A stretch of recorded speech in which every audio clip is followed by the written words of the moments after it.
Per te un piccolo grande sogno che si realizza, partecipi al titolo di prima Miss dell'anno 2011. Sì, hai detto perfettamente Davide, questo è un grande sogno che in questo momento sta iniziando, ho messo la prima pietra come si suol dire e adesso è un'emozione grande che sto vivendo, la sto vivendo insieme alle persone più care che credono in me, è un sogno che sto iniziando a vivere perché parteciperò sulla puntata di Rai 1 in diretta il 31 dicembre alle ore 21 e sarò appunto ospite di Mara Venier e di Pino Insegno. Sai già il copione, cosa farete su Rai 1 il 31 dicembre?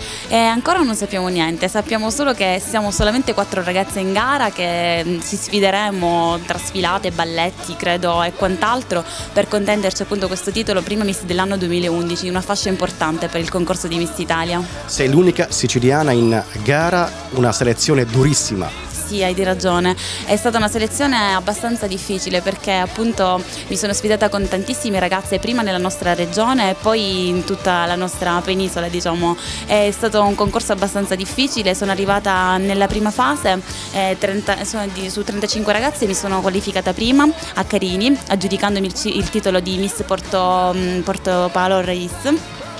E poi invece aggiudicandomi questa fascia sono andata alle prefinali di Roma dove lì ho incontrato tutte le ragazze di tutte le regioni d'Italia e lì mi sono qualificata tra le 4 candidate appunto all'ultima finale, diciamo.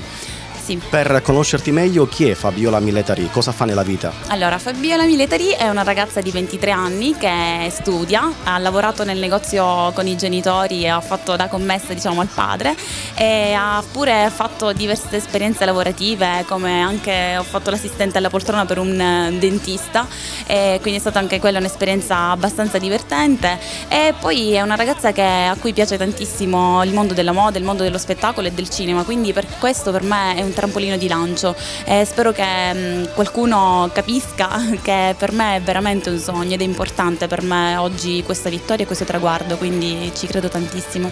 Per votare Fabiola Milletari cosa bisogna fare? Allora, per votarmi io chiedo la vostra collaborazione a voi pubblico siciliano, il pubblico di Agrigento, perché ho bisogno di voi, bisogna chiamare il numero 478 4782 per inviare messaggi, io ho il codice di televoto numero 1, ricordatevi bene il numero 1. Invece per la telefonata a casa, quindi da rete fissa, bisogna telefonare al numero 894 040.